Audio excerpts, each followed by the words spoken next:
Ladies and gentlemen, there's a weird myth that people on Wall Street, these investment gurus, are somehow smart. They're not. Not only can monkeys beat the average Wall Street genius mastermind, but they're not actually that hard to fool. History is full of investors getting one over on Wall Street, selling them terrible companies that they later have to take on after they invest in it. It's a practice as old as time. That's even how Kevin O'Leary, the great shark on Shark Tank, made his money in the first place, was selling a garbage company at the height of the dot-com bubble. And today we're covering one of those stories of what happens when you try to impersonate YouTube and tell everyone that you got the poppin' new show that all the millennials love. Well, let's go to the board and check it out. Ladies and gentlemen, welcome to the $10 million studio. I'm your host, Coffeezilla. And today we're talking about a company you've probably never heard of before. Aussie Media. Guys, it's the new hotness with millennials. All the Gen Z, the Gen Y, the Gen X, we're all loving it. And Goldman Sachs, they actually wanted to buy it for $40 million. Let's take a little peep at their poppin' YouTube channel that must be worth a lot of money, because Goldman Sachs is not coming to Zilla. By the way, pump the stock. They're not coming to Zilla with $40 million. Let me tell you that right now. And I want to find out what the competition's like, what the geniuses on Goldman Sachs, big brains, think the poppin' YouTube channels look like. 3,000 subscribers from Aussie Media and 2,000 views. Guys, that's what it looks like when you're just really in the zeitgeist, when you're really when you're really touching the pulse of common media. This is what Goldman Sachs is looking for. Guys, give me a call, Goldman Sachs. If you want actually somebody, let me know. I'll sell out. I don't care. I'll sell out. But anyway, let's get into this article. It's hilarious. This is just a classic case of trying to sell shit and make it look like gold, and Goldman Sachs almost believing it because they're not too bright. That's the amazing thing. This is how you know there's so much money in banking, is people at Goldman Sachs are really still kicking after they almost got fooled by stuff like this. And they're making tons of money. Don't get me wrong. All right. Aussie Media was started by this guy, Carlos Watson, who apparently worked as a cable news anchor. He's basically saying, I got this poppin' YouTube channel. And he says, where many of its videos attracted more than 1 million views, guys. They're a 1 million view channel. And apparently Goldman Sachs found this credible somehow, and they decided to set up a meeting. Who with? Well, Alex Piper, of course, the head of unscripted programming for YouTube Originals. Goldman Sachs wanted to ask the experts, are they really the great thing that we think they are? Apparently, it was supposed to be a Zoom call, but for some reason, Alex Piper was late. And they said, hey, this guy, the guy head of YouTube Originals, can't figure out how Zoom works, so let's do a conference call instead. Now, this is where things took a twist, and the geniuses at Due Diligence for Goldman Sachs actually started to realize maybe they were being duped here. Oh, this is such a great story. As Alex Piper spoke, the man's voice began to sound strange to Goldman Sachs team, as though it had been digitally altered, the four people said. I wonder, and it was at this point that I wondered how obvious it would have to be for these guys to realize, this was altered. Like, was it just like one of those like Alexa voices from Amazon? Like, yes, they are actually making quite a bit of money at Goldman Sachs. Not Goldman Sachs. Over at YouTube.com. We love them at YouTube.com. They get a lot of ad revenue. So anyways, these guys at Goldman Sachs decide, hey, this is too weird even for us. So they reach out to Mr. Piper, and he basically tells them, I've never talked to you guys in my life. That was somebody impersonating me. And of course, there's only one person who'd be interested in impersonating them for Aussie Media.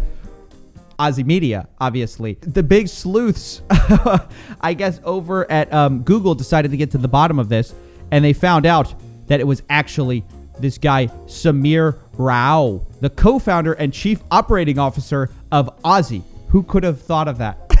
I wonder what they said. Like, hey, that was you on the phone, right?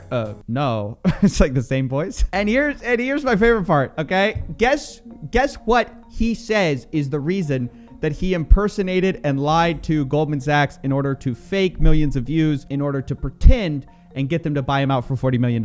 Can you guess the reason? Let me give you two options. Was it because Samir Rao wanted $40 million by hook or crook? Or B, was it mental health? If you guessed mental health crisis, you'd be right. Oh no, I'm having such a mental health crisis. I have to fake millions of views for a $40 million investment, guys. I don't know what came over me. I was feeling a little depressed. It's my mental health. Guys, by the way, this isn't to make light of mental health. This is to make light of this con man. This is what you call it. You call it being a con man. You don't call it mental health crisis. You call it, I was a con man. I wanted to cheat you guys. Yo, this guy's standing behind the bodies of so many people with actual mental health issues. And he's saying, oh, I had to cheat you out of $40 million. So that's why I'm giving him a hard time on that, guys. I just want to be clear about that. But Mr. Watson, I guess he's associated with Aussie. He says, Samir is a valued colleague and a close friend. I'm proud that we stood by him while he struggled. Does that mean you didn't fire him? And don't pretend like nobody in Aussie knew. Like, are they trying to pretend they didn't know? Wait a second. I just realized Mr. Watson, he's actually the leader of Aussie. You're telling me the guy, Mr. Watson, who's in talks with Goldman Sachs to go ahead and get this investment, you're saying he didn't know that Samir Rao was faking this? I'm going to go ahead and call bullshit on that, dude. You're just as bad. I bet Mr. Watson put it up to it. I don't know if that's true. It's wild speculation. Probably not true. I shouldn't say that. I'm not going to say that. But what I will say is Carlos Watson, he definitely knew. How could you not know that it's your buddy on the other line? Like, let's say Carlos is on one line, right? And he's like talking to Goldman Sachs. He's like, hey, Alex Piper, chime in. And you hear you're like VP or whatever. You hear him on the other line being like, yeah, we're great. We're thriving. Oh, I honestly, I know that probably no one's going to go to the jail for this, but I say, just my opinion. Just my opinion. That's what I say. I say all of them. Just do a little, just to get a little of that. I mean, honestly, it's not that dissimilar from what Elizabeth Holmes did. So why should this guy get any nicer of a treatment? I mean, I say, look, dude, I say, give him what's coming, because it can't be legal to impersonate someone from like another executive team, can it? Like, it's unbelievable to me the way this article talks. It talks like, oh yeah, maybe something happens, maybe it doesn't, like we don't really know, it's private business, that's what private business deals, like that's what they do, right? This sounds weird even for me. And look, if it sounds like I'm being harsh on Goldman Sachs here, it's because I looked into this YouTube channel. I did my own 2 minutes of due diligence here, and I could have called this a fraud from a mile away. I mean, it's so funny. This New York Times article spends like half of its time basically saying, well, it seems irregular that, you know, they don't really seem to be doing as well publicly as they're privately saying. But all you really have to do is just go to their YouTube channel one time. It doesn't take a big data genius to figure out what's going on here. 37 views. 45 views, 16 views, 26 views. And then on the videos with views, right? This one with 91,000 views, supposedly.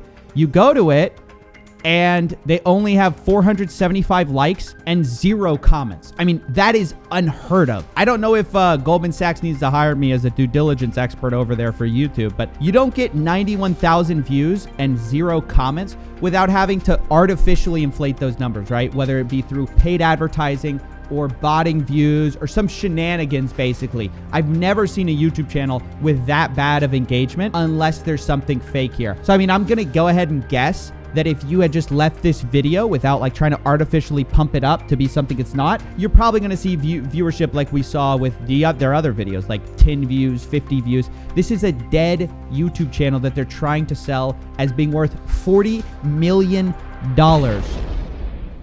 Again, it happens all the time in Silicon Valley, but it's just incredible to me that I'm not getting that $40 million, ladies and gentlemen. I mean, come on over here. We've actually got the stock is pumping over here. What are we getting for it? Nothing. And take a listen to some of this inspirational genius millennial programming here. If you're alive, you eat. That may be the most profound thing I've ever heard. If you're alive, you eat. If you're alive, you also might breathe. Guys, this is the kind of podcasting you can expect from this channel. Like, holy crap, this was so obvious that these guys were fake. And it's funny to me that the only reason they seem to have been found out was this fake call, right? Like, if they hadn't done the fake call, this is why I'm like giving Goldman Sachs such a hard time about this, is that it's so obvious that they were not what they said they were, but it took like this completely ridiculous, preposterous situation of like faking a call with YouTube in order to get found out, when it should have been like 2 2 seconds of, oh yeah, these guys are basically full of it. Like it takes 1 second. And so the fact that they almost basically got $40 million and got out, and this guy basically cashed out, I guess. I mean, I don't know. It's just absolutely incredible to me, and such a sign of the fact that really, hey guys, sometimes the experts are not who you think they are, right? You think they've got it all figured out, and actually monkeys outperform them in the stock market. Or you find out that Mattel buys out your learning company in what people then call the worst deals of all time, and you make this guy seem like some savvy businessman, when in actuality, he sold you just a bill of goods. But anyways, that's basically it, guys. I hope you enjoyed. And I guess, yeah, my big takeaway is I am for sale for $40 million too. Actually, let me say that. If we all get bought out by an investment bank, we're all going to the top. That's all I'm going to say. You're all in shareholders, dude. We're cashing out. That's, I think, what I'm realizing is we should have been faking numbers and courting these deals all along. JP Morgan, call me, dude. Thanks for watching. Big investigations coming up. See you in the next one.